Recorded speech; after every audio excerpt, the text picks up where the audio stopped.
예, 서울대학교 철학과의 이석재 교수님을 모시고 진행한 이번 학기 무교철학 블로그팀은 드디어 절반을 넘어서 3회차 이르렀습니다. 보셨듯이 오늘의 주제는 스피노자입니다. 그래서 오늘 사람을 보자면 분명히 우리가 서양에는 스피노자가 있습니다. 최근에 노르웨이 가보니까 박노자스가 있더라고요. 예. 저는 그 공부를 해결적으로 했는데, 해결의 철학사, 읽다 보면 이런 표현이 나와요. 스피노자주의자거나 아니면 아무것도 아니거나, 이런 말이 있고요. 또 스피노자주의가 되어야 하는 것이 철학을 하기 위한 제일 조건이다라는 말도 합니다. 그래서 얼마만큼 훌륭한 사람인가, 저도 상당히 좀 많이 느끼고 좀 관심도 있었는데, 제 기억으로는 아마 학부 때, 대학원 때, 어설프게 공부할 때, 진짜 엄밀한 학문으로서의 철학의 이상을 추구한 대표적인 사람이 아닌가 그렇게 이해를 했는데 물론 그 생각은 지금도 변함이 없습니다. 그래서 바로 이 스피노자 사상의 진술을 오늘 2시간 동안 이 교수님의 강의를 듣고 우리가 흠뻑 흡입하시고 또 궁금한 게 있으면 또 질문을 통해서 이렇게 또 해답을 드시기 바랍니다. 예, 이승님 박수로 모시겠습니다.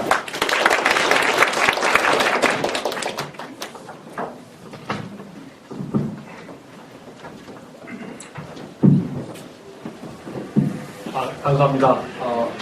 오늘도 와주시고 바쁘실 텐데 일단 시작을 해보죠. 제가 오늘 스피노자의 윤리학에서 저희가 언급하게 될 부분에 해당되는 텍스트 원문은 아니고요. 스피노자는 윤리학을 이제 라틴어로 썼을 때 이거는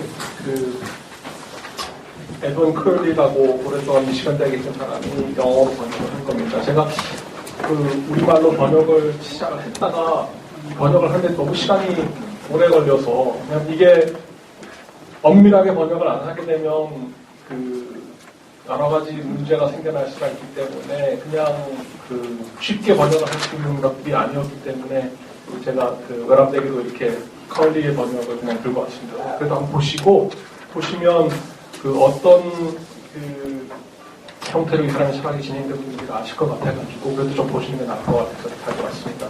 저희는 참고로 아마 명제 10일까지 나가기는 힘들겠지만 대략 어떤 얘기인지는 조금 제가 소개를 해드리도록 하겠습니다.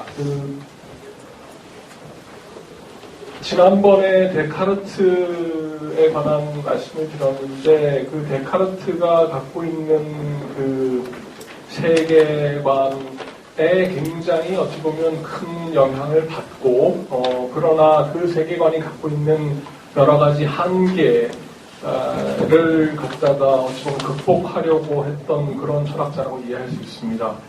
생애에 대해서 간단하게 말씀 좀 드리고 시작을 하죠.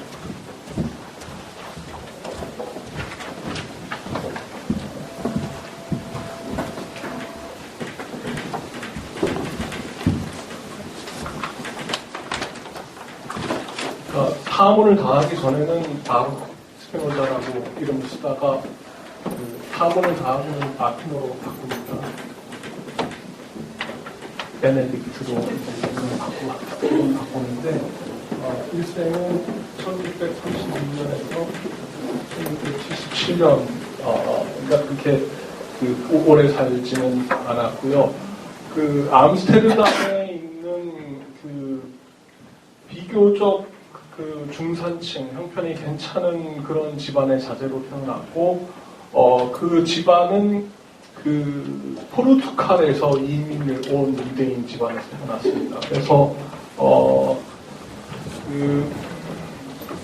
저희가 이 사람의 일생에 대해서 그렇게 많이 알고 있는 것은 아닌데, 거기에 있는 학교에 다니다가, 17살이 되던 해에 이 집안이 무역을 하던 집안이었는데 아이를 학교에서 뺍니다. 아이를 학교에서 빼고 집안 일, 무역에 종사하는 그 일을 합니다. 일을 하다가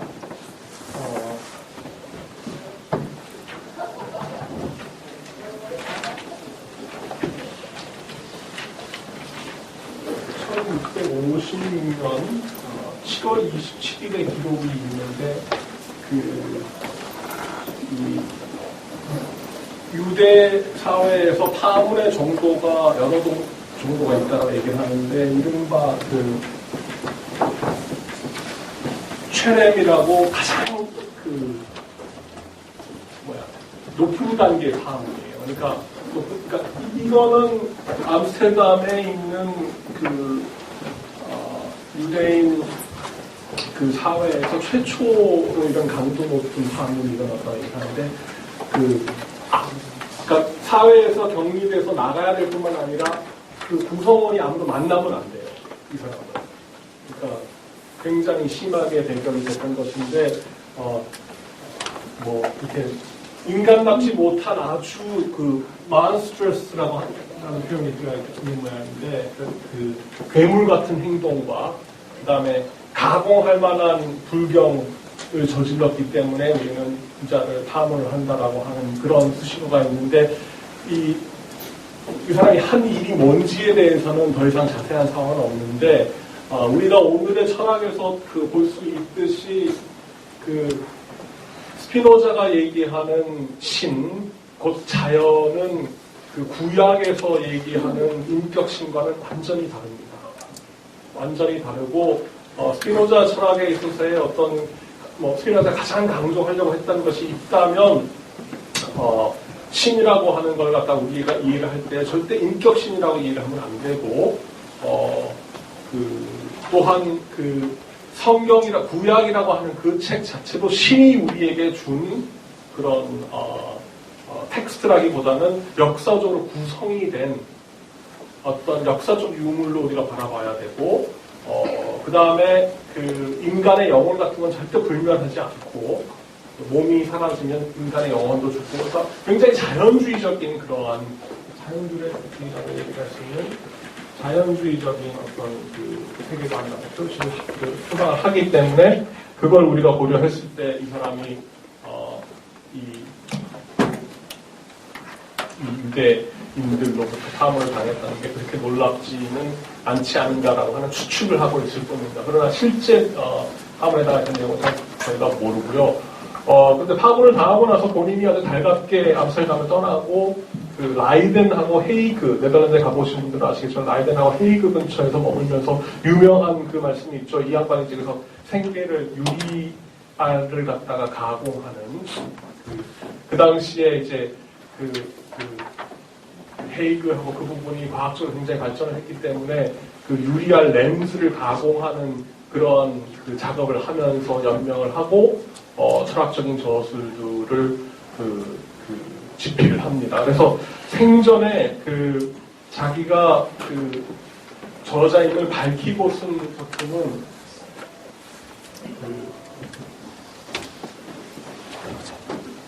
데카르트의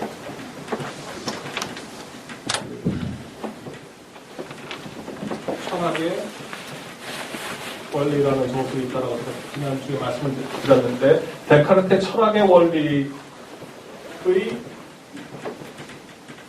기하학적 기술이라고 할 수 있는 철학의 원리를 갖다 기하학적으로 재구성한 책을 자기 이름으로 내고요. 저희가 지금 여기 살펴보게 될 윤리학은 생전에 출판을 안 하고 사후에 출판이 됩니다. 생전에 또 하나 출판된 책이 하나 있는데 그거는 1670년에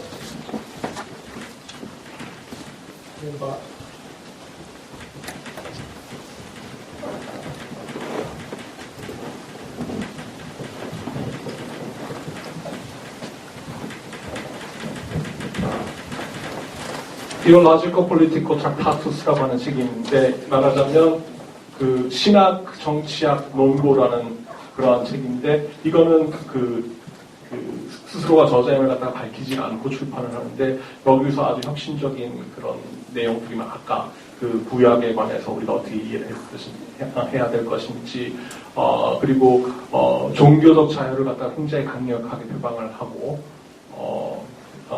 그 다음에 유대 사회가 구약에서 말하는 율법에 종속돼 있을 필요가 없다라는 그런 형태의 내용들을 많이 기술을 하고 있는 그런 핵심적인 어찌 보면 정치 이론서이고 이게 출판이 돼서 사람들이 굉장히 우려를 많이 펴고 이 저자가 과연 누구이냐 이렇게 불온한 생각을 갖다가 지금 피고 있는 사람이 누구냐라고 하는 그러한 우려를 나타냈고 저희가 살펴보게 될 윤리학은 1677년에 사후에 유고로 출판이 됩니다. 그러나 재미있는 사실은 본인이 출판을 하기 전에 이 내용을 갖다가 지인들하고는 돌려봐서 사람들이 많이 알았어요. 이 사람이 이렇게 혁신적인 이런 이론을 낸다는 걸 갖다가 알고 있었고, 그래서 오늘 말씀드릴 기회가 있을지 모르겠지만 이 유일 실체론을 갖다 증명을 하는 데 있어서 그 증명 과정에서 발례가 하나 제기가 될 수 있는데 그 발례를 제기한 사람이 라이프니츠였어요. 그래서 라이프니츠가 1646년에 태어났는데 스피노자가 죽기 전에 1617년 1월에 가서 스피노자를 만납니다. 만나가지고 이제 반론을 제기를 하고 그런 그 당시에 교류가 있었다라는 그런 증거가 저희가 있는데 그게 아주 재미있는 그런 에피소드 같은 게 아닙니다. 자.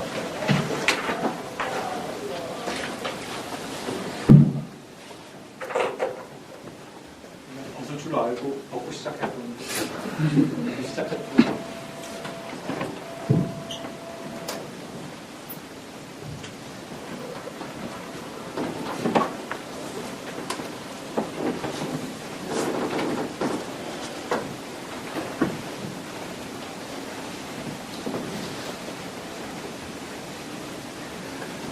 스피노자의 철학을 갖다가 저희가 어떻게 이해하는 게 제일 좋은가 이런 생각을 해보게 되면 아마 제일 좋은 방법은 데카르트가 제시한 어떤 세계에서부터 출발을 해가지고 어찌 보면 데카르트보다 더 철저하게 데카르트의 생각을 갖다가 완성을 시키는 것이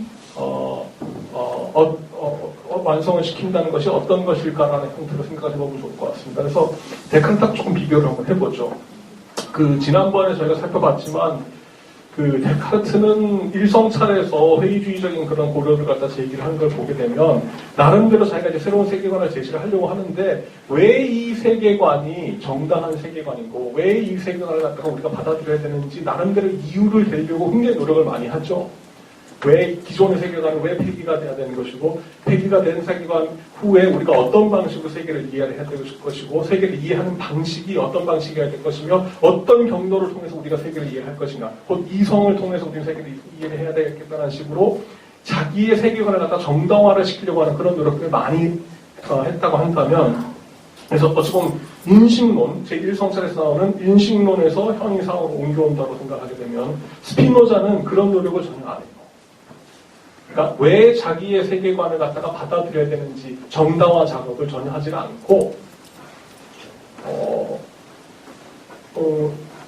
어떠한 생각들을 그냥 참이라고 우리가 받아들인다면 그런 걸 받아들였을 때 그때 구성되는 세계는 어떤 세계일 것이냐라는 그런 접근 방식을 취합니다. 그러니까 이게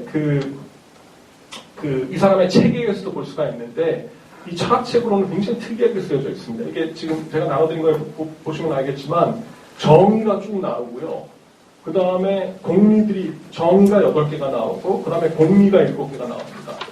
그 다음에 이 정의와 공리에 근거해가지고 명제 1, 명제 2, 명제 3, 명제 4 이런 식으로 쭉 증명을 해나갑니다. 이게 뭐를 연상하시면 되냐면 유클리드의 기하학하고 동일한 체계를 가지고 나갔으니까 유클리드의 기하학을 보게 되면 유클리드가 자기가 세우는 자기가 제시한 정의들과 그다음에 파스툴레트라고 하는 공리에 해당되는 것들이 왜 정당한지에 관한 얘기를 안 하죠. 안 하고 우리가 그걸 받아들인다고 쳤을 때 어떠한 우리가 체계를 갖다가 만들어낼 수 있을 것이냐라고 하는 것 갖다가 이제 보여주는 것인데 스피노자 역시 그러한 방식을 취하고 있습니다. 그래서 사실은 처음에 이 책을 보게 되는 사람들이 좀 약간 거부감이 있어요. 왜냐하면 1번 보세요. 1번 보시지 말고 2번 보셔도 되고 1번 보시죠. 1번 보시죠. definition. 스스로 인과되었다. 그죠? 스스로 약이 되었다라고 하는 것은 나는 다음과 같은 것을, 난 다음과 같은 것으로 스스로 약이 되었다는 걸 갖다 의미한다. 그 본질이 존재를, 현존을 갖다가 포함하는 것. 혹은 그것의 본성이 존재하는 것으로만 이해가 되어야 되는 것. 그러니까 본질 속에 존재함이 들어가 있는 것, 혹은 존재하는 것으로만 우리가 이해해야 하는 것을 self-cause, 스스로 야기한 자기 원인이라고 우리는 이해를 해야 된다는 정의가 있습니다. 그 다음에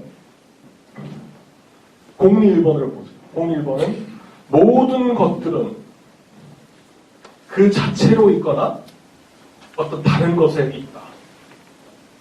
이런 걸 보면 이제 그러니까 그래서 얘기를 듣죠. 저도 처음 얘기를 들었는데 스피노자라는 철학자는 이러한 정의들을 자기가 쫙 제시를 하고 그 다음에 공리들을 쫙 제시를 하고 그 다음에 이거에 근거해서 형이상학적인 체계를 갖다 만든다라고 얘기하면 그건 누가 못하냐 이런 생각이 들죠. 정의하고 공리가 중요한 것인데 그거를 갖다가 우리가 받아들여야 될지 말아야 될지가 제일 중요한 문제고 이 정의를 우리가 받아들일지 아니면 이 공리들을 우리가 자명한 것을 받아들일지 말아야 될지 그게 제일 문제가 되는 것인데 그걸 다 주고 나서 그걸 철학적인 체계를 갖다 만들어버리면 그건 누가 못하냐라는 느낌이 드는데 그러한 비판에 스피노자가 직면했더라면 아마 이 철학이 오래 살아남지 못했을 거예요. 재미있는 건 뭐냐면 이 등장하는 체계, 형이상학적인 체계의 그 구조가 굉장히 재미있는 부분들이 많습니다. 그러니까 사실은 서로 얽혀가면서 다른 것들 갖다 지탱을 해주면서 이 체계를 보고 나서 왜 이 공리들과 이 정의들을 갖다가 우리가 받아들이는 것이 좋을지라고 하는 어쩌면 역정당화의 어떤 그런 성격이 좀 있어서 나름대로 의미가 있는 것 같습니다. 이 예를 제가 이제 후반부에는 한번 보여드리려고 할 텐데 일단은 먼저 좀 개괄적인 얘기부터 조금 더 나가겠습니다. 제가 이거 안 써도 잘 들리시죠?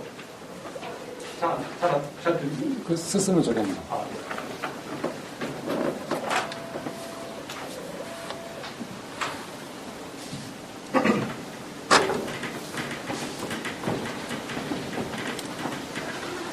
스피노자 형이상학 개반을 시작하겠습니다. 그러면 주요 형이상학적인 개념이 3개가 있습니다.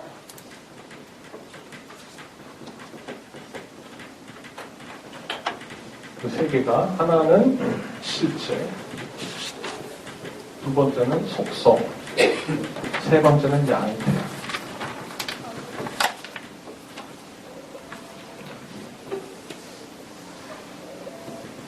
실체에 관해서는 지난번에 데카르트를 얘기를 하면서 조금 말씀을 드렸죠. 데카르트하고 비교를 좀 해봅시다. 데카르트에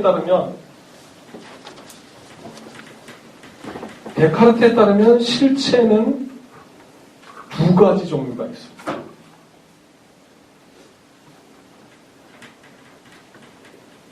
엄격한 의미의 실체가 있고 그 다음에 느슨한 의미의 실체가 있습니다. 실체라고 하는 개념 자체는 데카르트는 어떻게 생각을 하냐면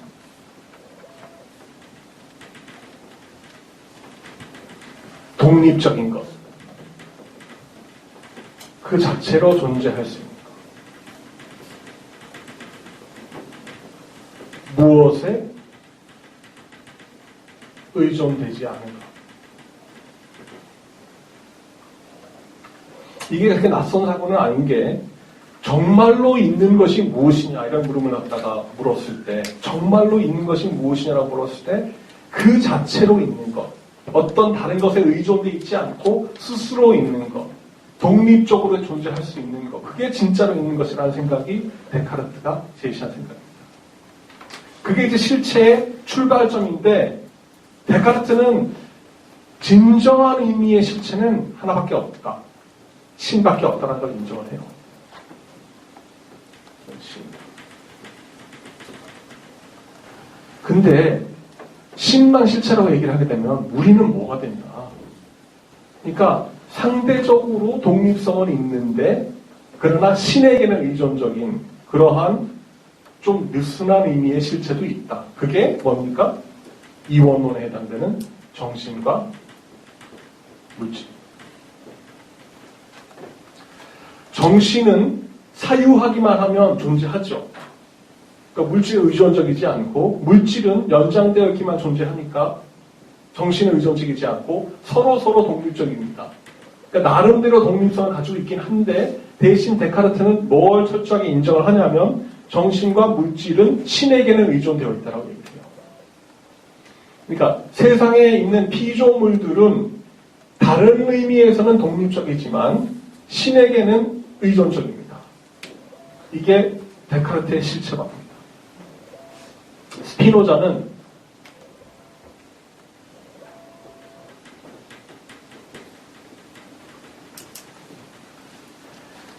같은 말을 가지고 두 가지 의미로 쓰는 것은 참 철학적으로 좋지 못한 그런 경향이니까 실체는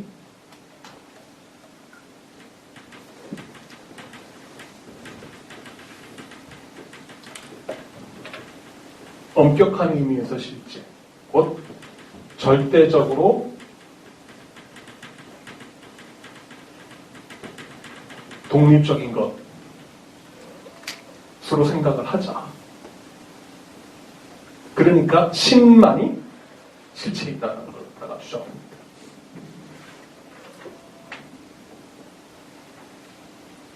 그렇게 되면 당연히 제기가 되는 질문들이 있겠죠. 이것들은 뭐냐? 이것들은 자체적으로 있는 것이 아니게 됩니다. 그래서 조금 이따 보시면 아시겠지만 정신과 물질은 실체. 그러니까 데카르트 체계의 장점은 뭐냐면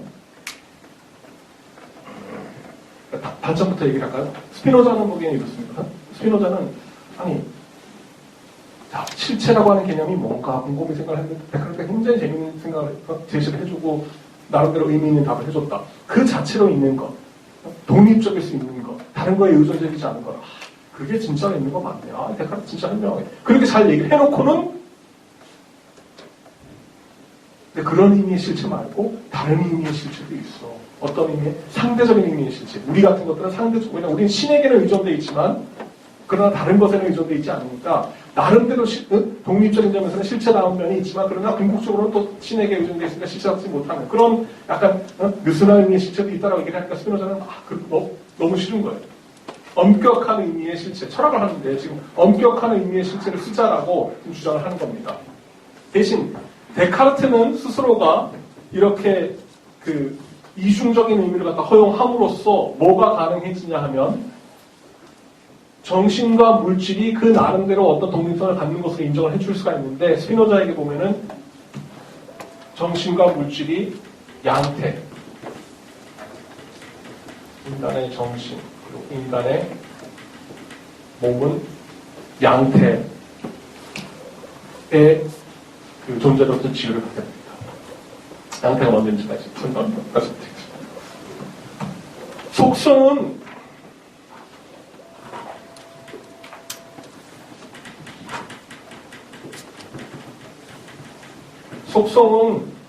데카르트하고 스피노자하고 비슷하게 이해를 하고 있는데 속성은 본질로 생각하십니다. 필수적인 성질, 곧 실체가 어떤 것이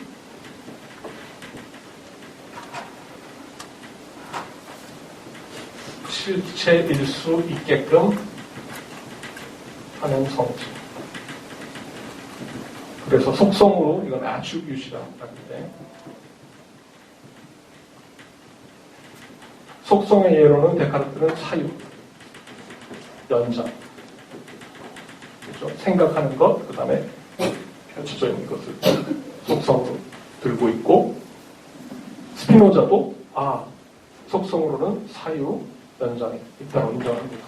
달리 얘기를 하면 생각을 하면 존재를 하고 참으로 실체로서 연장되어 있으면 실제로 존재할 수 있다. 스피노자하고 데카르트의 차이가 있다면 데카르트는 실체는 속성을 하나만 가지죠.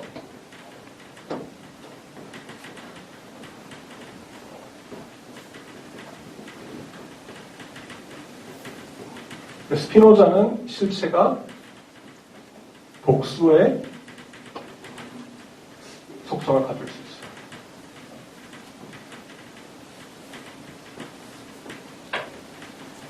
데카르트에게 실체가 하나의 속성만을 가질 수 있다고 하는 얘기는 지난번에 말씀을 드렸죠. 마음은 사유만을 하고 연장되어 있지 않고 몸은 연장되어 있기만 하고 사유를 하지 않으니까 속성이 다르죠. 하나씩만 갖고 있는데 공통점이 없으니까 서로 어떻게 상호작용을 하느냐 문제가 있었죠. 그러니까 데카르트는 이렇게 생각하고 있습니다. 속성이 있으면, 본질이 있으면 그걸로 인해서 뭐 존재할 수가 있어요. 실체로. 그러니까 하나가 있으면 되는데 왜 여러 개가 필요하겠는가. 하나만 있으면 된다고 생각하고, 스피노자는 재밌게도 그러니까 하나의 실체가 여러 개의 속성을 가지고 있어요. 여러 개의 본질을 가지고 있을 수 있습니다. 이게 지금 제가 또 양태까지 또 말씀을 드리기 좀 지루합니다. 이게 처음에 그리고 좀 어렵죠. 이게 이 체계를 좀 세우는데 시간이 좀 걸리고 좀 지루한데 요거만 딱 되면 스피노자가 생각하는 세계가 확 드러나거든요. 그러면 좀 더 재밌을 거예요. 그리고 얼마나 파격적인지 좀 조금만 참으세요.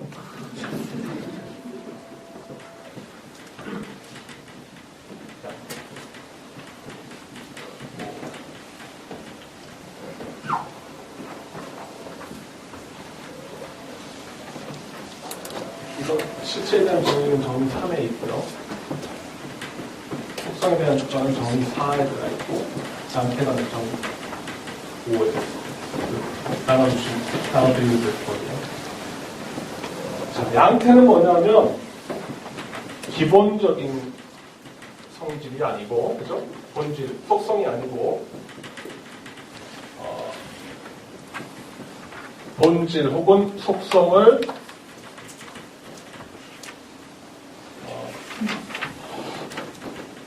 전제로 해서 실체가 갖는 구체적인 성질입니다.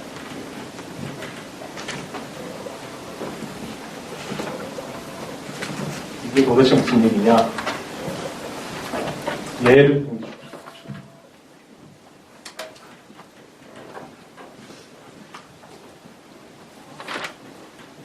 1m 75cm 이란 성질이 있죠.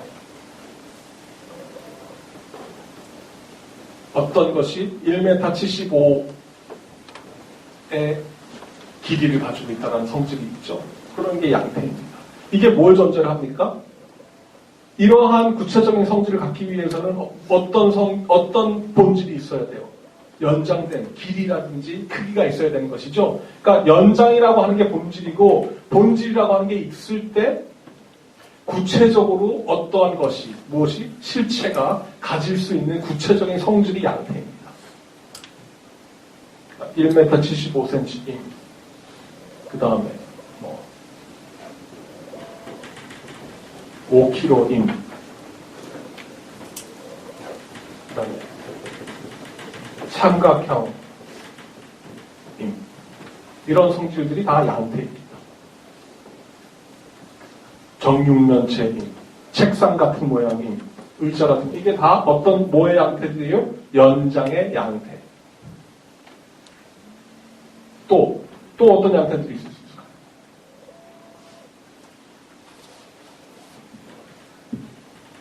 팔공삼임. 이거 다 양태 있습니다. 이건 다 연장의 상태고, 그 다음에 사유의 양태들이 있습니다. 기차에 대한 생각.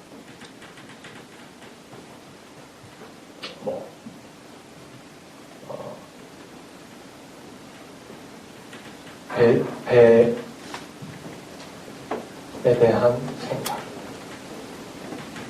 생각들은 구체적인 생각들이지, 그죠? 배에 대한 생각, 혹은 그 기차에 대한 생각, 아니면 제가 서울의 제 연구실에 대한 그런 생각, 이런 생각들은 구체적인 생각들인데 뭐가 전제돼야지 생각이 있을 수가 있어요. 사유라고 하는 것이 전제돼야지 이런 구체적인 생각을 가질 수가 있는 것이죠.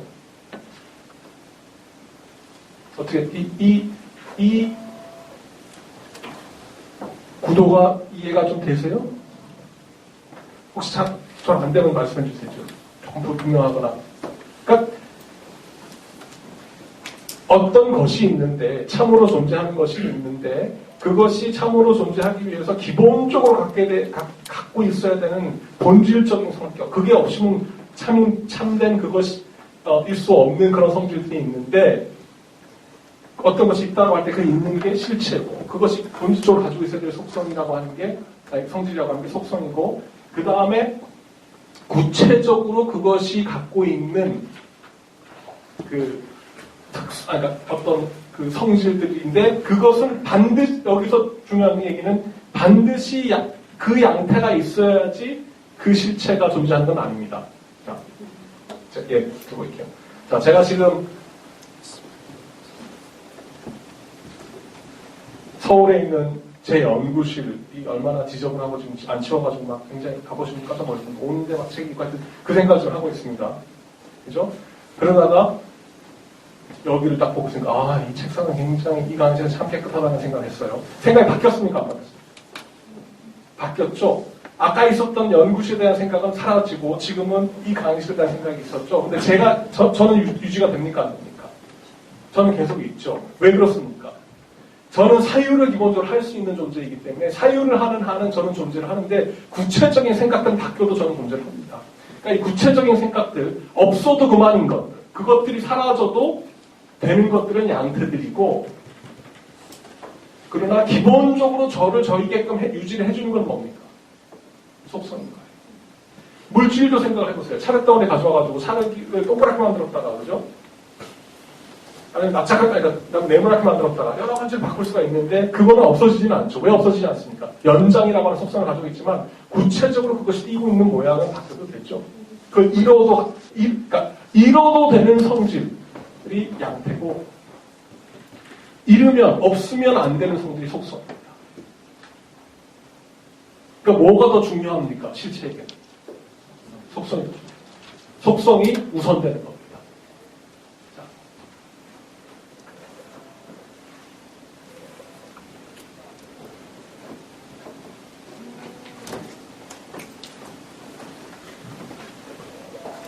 스피노자는 유일실체론을 얘기를 합니다. 유일실체론. 유일실체론이라고 하는 게 뭐냐라는 얘기냐면 단순한 얘기입니다. 참으로 존재하는 실체는 하나밖에 없다는 얘기예요. 그리고 이 하나밖에 없는 실체, 그러니까 참으로 존재하는 실체가 하나밖에 없다는 얘기는 뭐냐 하면, 참으로 존재하는 것이 하나밖에 없다는 얘기는 뭐냐 하면, 그 실체가, 그 참으로 존재하는 것이 모든 속성을 다 가지고 있고, 모든 양태를 다 가지고 있다는 얘기입니다. 그러니까, 신, 혹은 자연이라고 하는 실체가 사유도 하고, 연장도 되어 있습니다. 스피노자에 따르면. 그러니까 이거 자체가 특이하죠. 그죠? 전통적인 기독교 신이 아닙니다. 제가 말씀한 거 잘 들으셨죠? 그죠? 스피노자에 따르면 신은 사유도 하고 연장도 되어 있습니다. 그러니까 물질이라고 하는 게 무슨 가상이거나 뭐 이런 껍데기가 아니라 스피노자에 따르면 물질이라고 하는 게 뭐냐 하면 물질적이다, 연장되어 있다라고 하는 것이 스피노자에 따르면 뭐냐면 신이 존재하는 한 방식이에요. 같은 신. 왜냐하면 같은 실체가 여러 개가 있는 게 아니니까 그러니까 물질계가 있고 물질이 있고 정신이 있고 한 게 아니라 동일한 것이 물질적인 동시에 사유를 합니다. 특이하죠, 그죠? 더 특이한 건 뭐냐면, 그러면 우리는 뭐냐는 거죠, 그죠? 우리가 뭡니까? 그러니까 데카르트에 따르면 신이 있고, 그죠? 신은 절대적인 어떤 실체로 존재하고, 저희는 상대적인 실체로 제 마음, 그죠? 사유하는 나, 존재하는 나가 있고, 제 몸은 또 나름대로 어떤 독립성을 가지고 있는 어떤 실체고 이렇게 되는데, 스피노자에 따르면 잘못됐다는 생각이에요. 이게 뭐냐? 이 책상이 뭐냐 하면 신의 일부라는 거예요.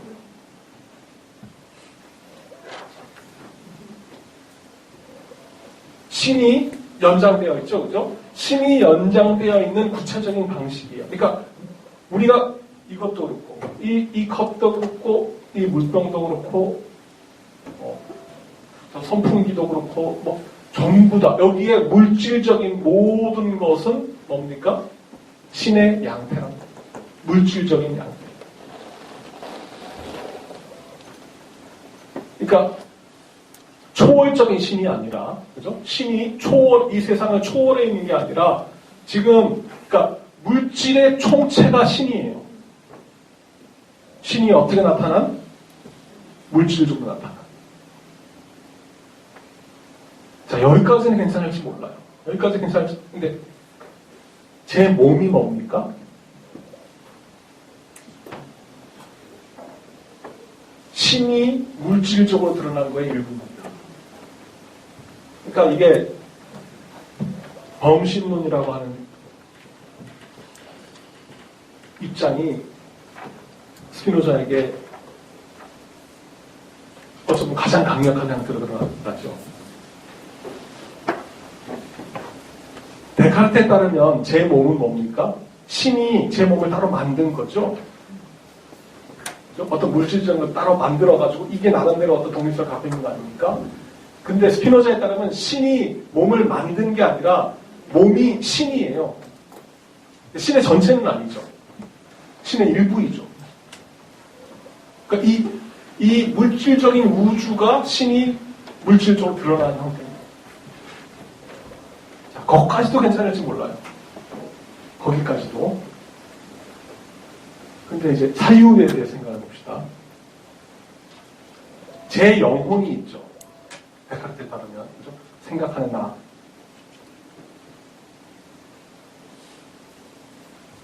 스피노자에 따르면 그게 실체입니까? 아니거든요. 제 생각들이 뭡니까? 지금, 오늘 저 양반 참 이상한 얘기 많이 하는 생각하고 계시잖아요. 그러면 그 생각이 누가 하는 생각입니까? 신이 하는 생각이에요. 스피노자에 따르면. 그러니까 생각이 일어났다 그러면 그 생각을 갖고 있는 사람은 누구예요? 신이에요. 그러니까 모든 사유가 신의 사유인 겁니다. 이 방에 일어나고 있는 모든 사유, 저 바깥에 강의실 계속했는데 강의실도 학생들이 앉아서 심심. 학생들이라고 하는 거는 그냥 저희가 편의상 붙이는 이름이지. 그러니까 신이 계속 안에서 좀 생각을 하고 있는 겁니다. 그러니까 신의 마음이 드러나는 것이 우리가 우리의 마음으로 착각을 한다.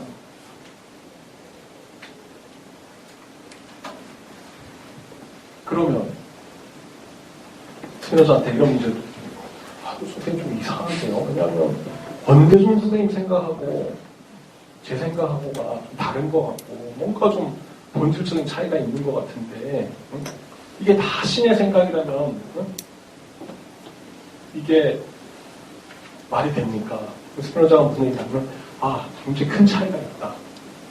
큰 차이가 있는데 어떤 차이가 있냐면 우리가 권대중 선생님의 마음이라고 하는 것은 과 이석재의 마음이라고 하는 거에 차이가 있긴 있는데 무슨 차이냐면 권대중 선생님의 생각들은 권대중 선생님의 몸에서 일어나고 있는 생각들을 반영을 하고 있기 때문에 저기 있는 물질 죄송합니다. 저기 있는 이 물질의 덩어리를 반영하는 생각들이 우리가 흔히 권대중 선생님의 마음이라고 일컫는 것이고 이석재의 마음이라고 하는 것은 뭐냐면 여기 있는 이 물질을 반영하고 있는 생각들이 이석재의 마음입니다. 근데 그러니까 제 생각들은 제 몸을 반영을 하고 있기 때문에 그걸 잘 드러내기 때문에 제 마음이라고 생각을 하고 근데 제 생각들은 권대중 선생님의 마음을 반영하고 있지는 않거든요. 이게 특이한 얘기인 것 같지만 일면적으로 타당합니다. 제가 배가 고프면 제가 알지 권대중 선생님 모르죠. 저는 그 권지중 선생님 지금 시작하신 지 포만감인데 어떤지 잘 모르는데 저는 그리고 통증이 있으면 저는 알지만 제 몸에 통증이 있으면 저는 알지만 권지중 선생님 모르죠. 그러니까 스피노자에 따르면 우리가 우리의 고유한 마음이라고 생각하는 것은 사실은 다른 게 아니라 이 물질을 갖다가 반영을 하고 있기 때문에 나름대로 어떤 고유함은 있는 것인데 그게 독립적인 어떤 것이 아니라는 겁니다. 그래서 영혼이 왜 불면이지? 그러니까 왜 영혼이 왜 죽느냐? 스피노자에 따르면 영혼이 죽는다. 영혼이 죽는다라는 어떤 의미냐? 지금은 이 몸이라고 하는 물질이 묶여져 있죠. 그 묶여져 있는 상황을 반영을 하다가 몸이 부분들이 흩어지죠. 그렇게 되면 그걸 묶여 있는 걸 갖다 반영하는 사유들이 없어집니다. 그게 죽음입니다. 우리가 흔히 하는. 그거는 우리가 흔히 하는 인간의 개인의 죽음인데 실체는 죽어요, 안 죽어요?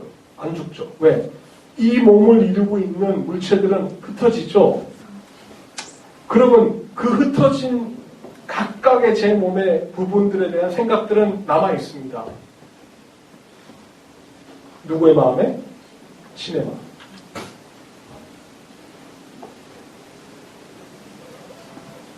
좀 특이하죠. 자, 이 비유를 들어볼게요. 저희는 피아노라고 하는 독립적인 어떤 물체 하나 있고 이것이 검정색이라고 하는 이런 특성을 가지고 이런 성질을 가지고 있다고 이렇게 생각하죠. 어떤 물체가 나름대로 독립성을 가지고 있고 피아노가 있고 피아노가 검정색을 갖고 있는 것인데 스피노자에 따르면 이 관계가 어떻게 그러니까 이걸 제대로 이해를 하게 되면 뭐냐면 여기에 유비관계가 성립되는데 신과 피아노의 관계란. 저희가 상식적으로 생각을 할 때는 피아노라고 하는 것이 검정색이라고 하는 성질을 가지고 있죠. 근데 이거는 잘못된 생각이고 신이 피아노라고 하는 성질을 가지고 있다.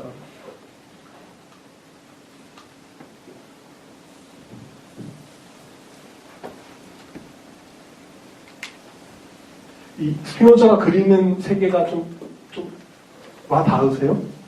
동감하실 필요는 없고 그림이 좀 보이셔야 되는데 근데 좀 특이합니다.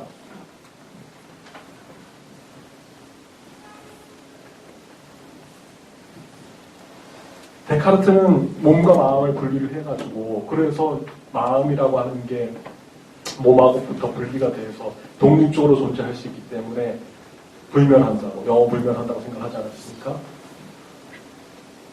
데카르트가 확보하려고 했던 건 뭐냐면 세상에 그러니까 참으로 존재하고 독립적으로 그러니까 없어지지 않는 것이라고 하는 거는 두 가지 종류가 있다. 엄격하게 얘기하면 세 가지 종류가 있죠. 신이 있고 마음들이 있고 물질이 있고.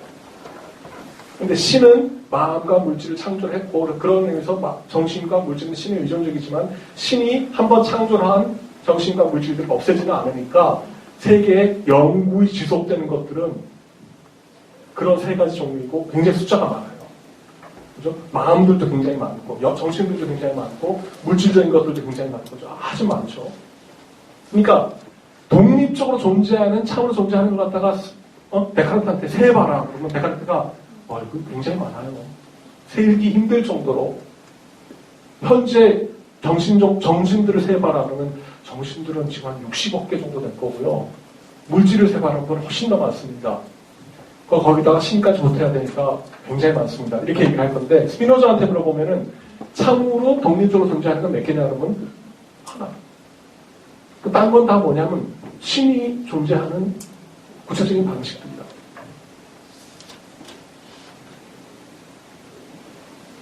그러나 그렇다고 우리가 신입니까? 그건 아니에요. 우리가 신은 아니지만 그냥 신은 모든 정신의 총체죠. 근데 저는 일부밖에 안 되니까. 그러나 제가 일부밖에 아니기 때문에 제가 자체는 아니지만 그렇다고 제가 생각을 하고 있다는 건 아니죠. 저라는 주체가 따로 있지는 않습니다. 생각을 하는 주체는 뭡니까? 신인 거죠.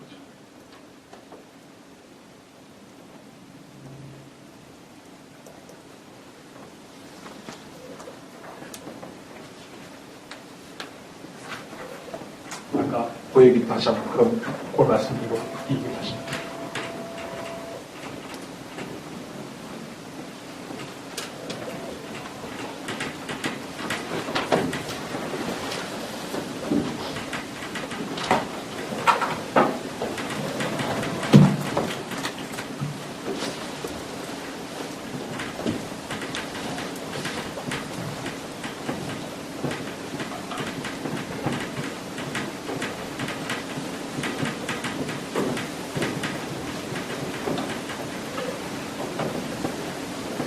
단순하게 말씀을 드려가지고 제 몸이 물질 1, 2, 3, 4로 이루어졌다고 생각합시다.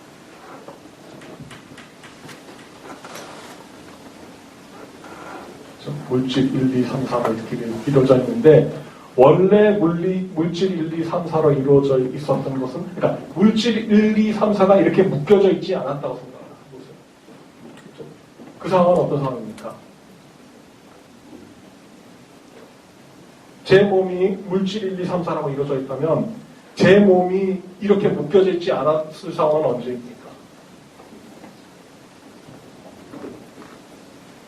제가 1967년 11월에 태어났거든요. 1966년에는 제 몸이 이렇게 묶여있지 않았죠. 그죠? 제 몸을 이루고 있었던 물질들은 다른 곳에 있었죠. 그죠? 그래서 근데 잉태가 됐을 때 제 몸이라고 하는 게 만약에 수정이 됐을 때 제 몸이라고 하는 게 이루어졌다고 한다면 그죠? 그때부터 제 몸을 이루고 있는 그 물질을 반영하는 관념들이 있다는 겁니다. 스피노자에 보면.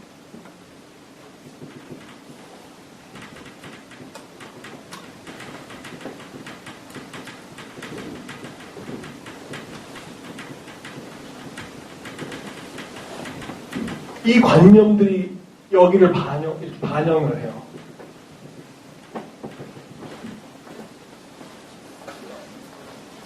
그래서 이게 제 몸이라고 얘기를 한다면 제 몸이라고 하는 게 물질의 덩어리죠. 그러면 제 마음은 이 관념들의 덩어리라는 겁니다. 그런데 제가 제 몸이 죽으면 제 몸을 이루고 있던 부분들이 다 갈기갈기 흩어지죠. 흙으로 돌아가죠. 그죠? 그래서 실제 저희도 그렇게 생각하지 않습니까? 그죠? 제 몸을 제 팔을 갖다가 이루고 있었던 분자들은 원소들은 100년 후에는 어디 가 있을지 모르지 않습니까? 저 아프리카가 있을 수도 있고 태평양에서 있을 수도 있고 흩어지지 않습니까? 그러면 흩어지면 그러니까 단순하게 요 네 가지로 이루어져 있던 것들이 더 이상 이렇게 붙어 있지 않고 흩어지게 되면 그러니까 자 이게 현재고 100년 후입니다. 물질 1은 여기 있고 물질 2는 여기 있고 물질 3은 여기 있고 물질 4는 여기 있어요. 그러면 관념 1은 여기 있고 관념 2는 여기 있고 관념 3은 여기 있고 관념 4는 여기 있어요. 여전히 관념들은 다 있어요. 근데 묶여있지 않으니까 제 마음은 없어진 거예요. 이게 죽음입니다. 근데 신은 죽었습니까? 안 죽었죠. 왜냐하면 신은 다 생각들이 아직 있어요. 신은 계속 그 물질들을 생각을 하고 있고 그 물질들이 계속 있어요.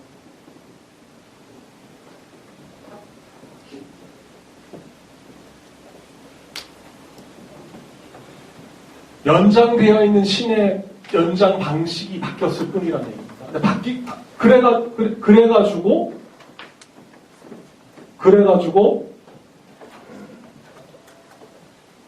이 물질 1하고 물질 2하고 물질 3하고 그 다음에 물질 O하고가 또 묶였다고 칩시다.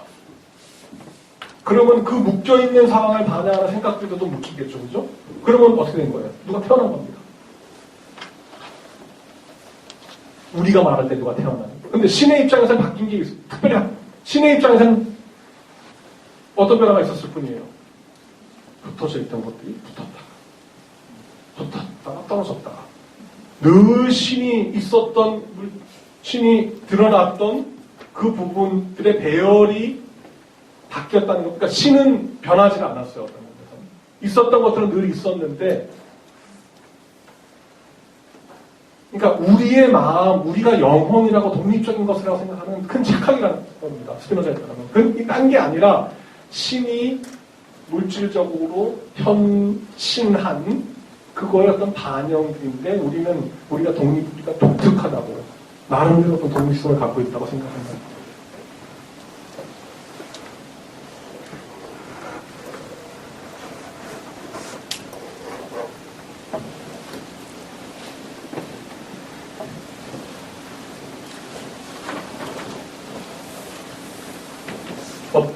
어떻습니까? 상식적으로 어떻습니까?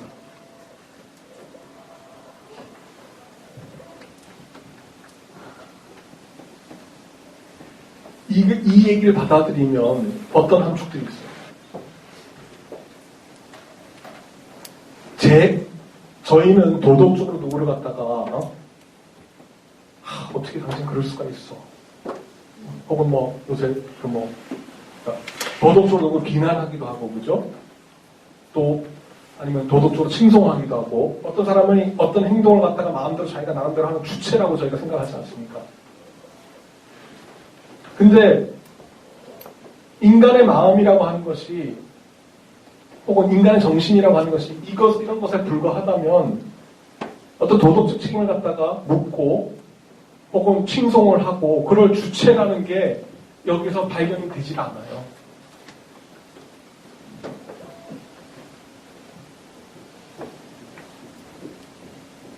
그리고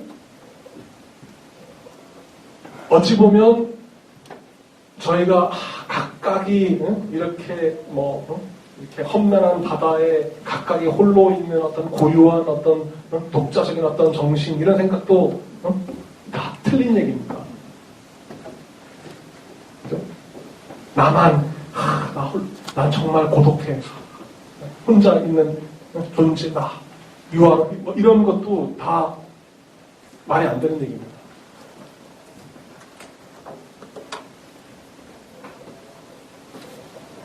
어떠세요? 그러니까 잘 이해가 안 되시는 분. 일단 이 부분을 정리를 하고 그 다음에 실제로 이 사람이 이런 얘기가 왜 맞는지를 갖다 증명하는 그 과정을 한번 보시죠. 좀 궁금하네요. 어떤 생각을 갖고 계신지. 조금 상식적이지가 않은 것 같기도 하고, 어떤 때는 또 상당히 그럴듯하기도 하고. 데카르트하고는 좀 다르죠, 확실히. 데카르트하고는 좀, 왜냐하면 데카르트는 어찌 보면 저희가 상식적으로 생각하는 그런 세계관을 갖고 있어요. 이 세계에 이런 주체들이 이렇게 있고, 물론 신도 있지만 신은 절대적인 존재니까 신은 좀 특별하고, 그런 대상은 우리 논외로 하고, 나머지는 그냥 고만고만한 그런 것들이 이렇게, 근데 나름대로 독자적인 거고, 나름대로 고유한 것들이 있는 그런 것들이 이렇게 있고, 그것들이 행동을 하고, 그래서 책임도 우리가 부과할 수 있고, 그렇게 이제 세계를 보는 거라면, 스피노자는 진짜로 있는 것의 의미를 갖다가 엄밀하게 따져봤다. 데카르트가 맞았다. 진짜로 있는 것은 완전히 독립적인 것이기 때문에 그런 것은 신밖에 없다. 나머지는 주체라고 얘기를 하지 말고 신의 한 모습이다라고 생각하자. 그래서 저렇게 물질을 조합하는 건 누가 좋아? 스피노자에 따르면 이게 인과의 관계가 있다.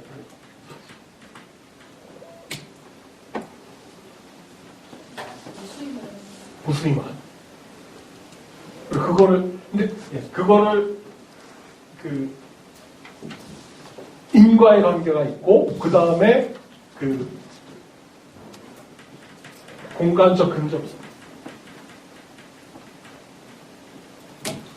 그러니까 서로 물질 간에 서로 소통을 하고, 그러니까 굉장히 과학적인, 그러니까 왜 제 몸이 뭐냐 하면, 스피노자에 따르면 제 몸이라고 한 게 뭐냐면 공간적으로 근접해 있는 물질들에다가 서로 인과관계를 맺고 있는 거예요. 그래서 저 물은 제 몸의 일부가 아니에요. 교수님, 그럼 나중에 죽고 나서 이게 흩어진다고 예. 했잖아요. 근데 예. 그게 나중에 합쳐질 때도 예. 그 신에 의해서 합쳐진다는 그 말씀이시죠? 신에 의해서 합쳐진다기보다 신이 그렇게 존재를 하는 겁니다. 아, 속성. 양태들. 그러니까 자, 아주 좋은 질문입니다. 이게 그런 질문들을 해주셔야지 제가 말씀드리기 편한데, 자,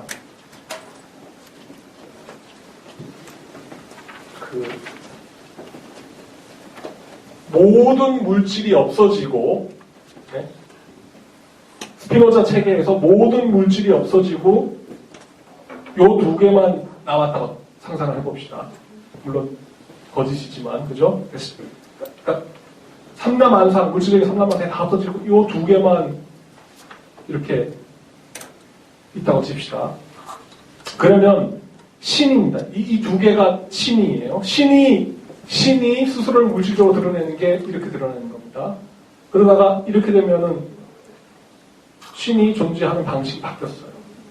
좀 다르게 존재하는 겁니다. 그러다가 또 이렇게 하는 겁니다. 근데 이렇게 딱 되니까, 그러니까 예컨대 이렇게 될 때 어떻게 하면 좋을까? 제가 얘를 바꿉시다. 죄송합니다. 두 개 가지고는 안 되겠네요. 네 개로 합시다.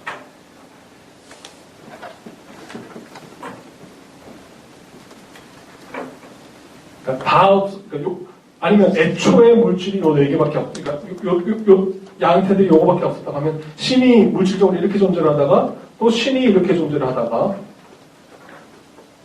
그러니까 이렇게 생각하시면 돼요. 만약 저희가 인격서로 하면 제가 이렇게 서 있다가 이렇게 서 있다가 이렇게 서 있다가, 그러니까 이게 다 신이 나름대로 다르게 스스로를 물질적으로 드러내다가 이때는 이때에 이것에 대한 신의 생각이 있습니까? 없습니까? 이 각각의 마커에 대한 신의 생각들이 있어요? 없어요? 있어요. 근데 자, 이렇게 될 때는 다 분리가 돼 있어요. 그러니까 신은 늘 이 마커들에 대해서 알고 있는데, 그러나 이 상황에는 저희가 지금 현재 인간의 마음이라고 하는 그런 묶음은 없어요. 근데 이렇게 묶여지면, 그래가지고 이게 인간의 몸이 되면은 갑자기 마음이라고 하는 게 생겨나요. 그러다가 또 이게 흩어지면은 마음이라고 하는 건 없어지는 거예요. 그러니까 마음이라는 건 결국 뭐예요? 특정하게 배열이 된 물질들을 반영하는 관념들의 배열이라는 겁니다. 그게 정신이라는 거예요. 그거 마음이 어떤 조건을 이루어 나오는지 말을 하나요? 몸을 반영을 할 때, 유기체적인 몸을 반영을 할 때. 그럼 그 유기체적인 몸이 뭔지도 설명을 하나요? 공간적으로 근접해 있고 긴밀한 인과관계를 맺고 있는 거예요. 그래서 스피노자는 좋은 질문입니다. 이러니까 아주 좋은 질문. 내가 그 얘기를 안 해도 돼요.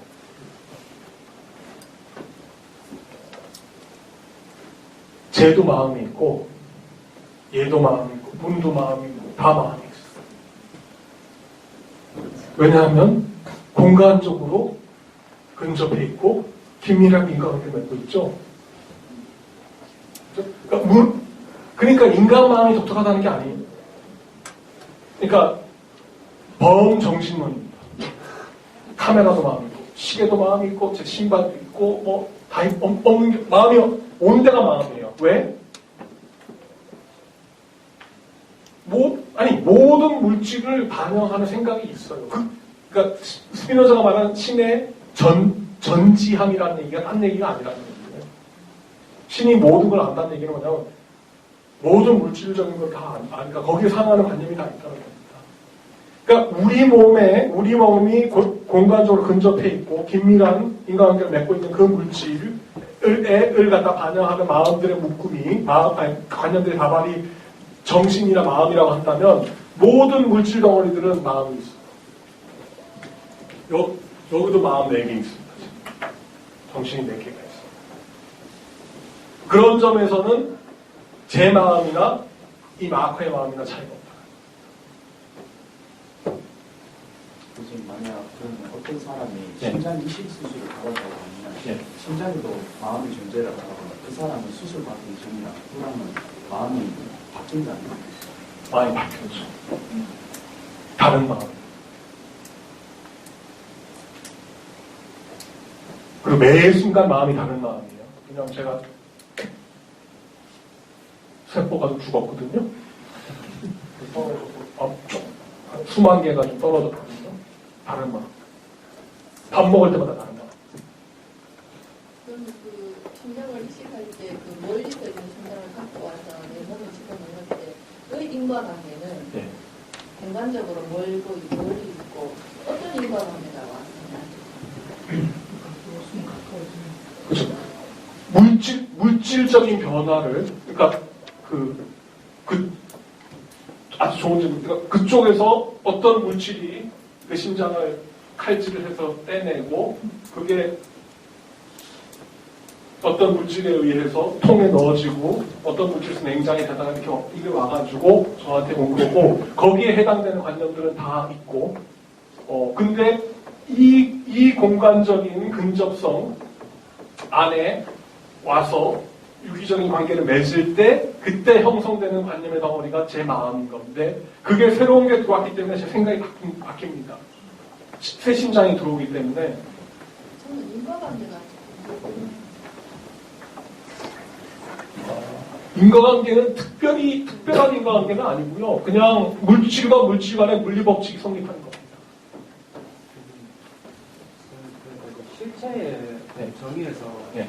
그러니까 독립적으로 있는 것과 속성으로 넘어가는 그 인과관계가 그 독립적으로 있다는 것이 그런 양태로 드러나야 한다는 그런 인과관계를 좋습니다. 좋습니다. 자, 좋습니다. 점점 좋아집니다. 실체가 속성을 갖는 것은 인과관계가 아닙니다. 실체는 속성을 가짐으로써 실체일 수가 있어요. 그러니까 그건 인과관계가 아닙니다. 그리고 실체와 양태 간에도 인과관계가 아니에요. 그거는 의존관계입니다. 양태들이 실체에 의존을 하고 실체는 양태에 의존을 안 해요. 그러니까 비대칭적인 의존관계입니다. 근데 양태들이 실체에 의존하는 이유는 실체가 갖고 있는 속성 때문에 실체에 의존하는 거예요. 달리 얘기를 하면 아까 말씀드렸듯이 그 실체는 그 양태가 없었어도 실체이지만 그 양태는 그 실체, 곧 그 실체의 속성이 없었으면 양태일 수가 없었습니다. 그러나, 자, 무슨 질문이셨는지 알 것 같아요. 양태들은 유한하고 서로 인과관계를 맺어요.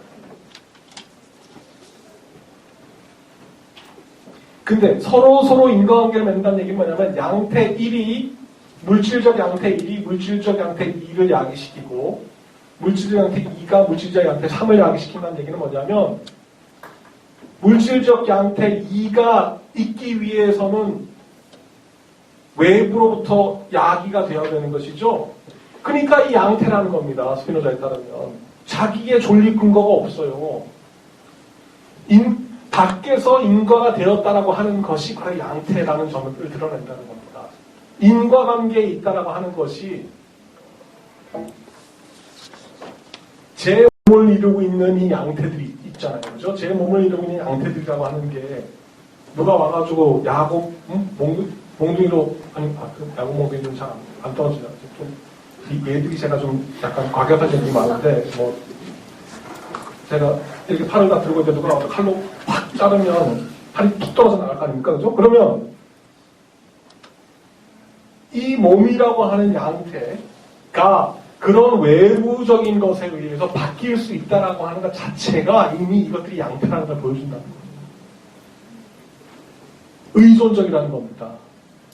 그러니까 외부의 충격에 영향을 받는 건 양태고 신은 원인이 항상 오겠어요. 실체는 자체 자기 원인이거든요. 그러니까 외부의 영향을 안 받는 겁니다. 근데 그럼 이상하다 어떻게 팔이 떨어져 나가는데 그 양태는 영향을 받는데 근데 양태라는 게 신의 양태인데 신이 왜 영향을 안 받아? 신이 물질적으로 갖고 있는 그 총량은 늘 똑같아요. 신은 그 면에서는 그러니까 신이 이렇게 있다가 팔을 저쪽에 갖다 놨다가 팔을 붙였다가 팔을 딴 사람한테 줬다가 신장 인식을 했다가 마음대로 자기는 신은 마음대로 그러니까 신은 그런 면에서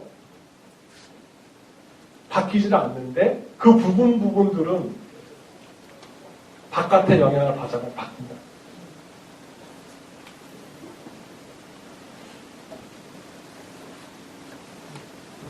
자, 잠깐 쉬셨다가 우리가 실제로 증거 한번 보시죠.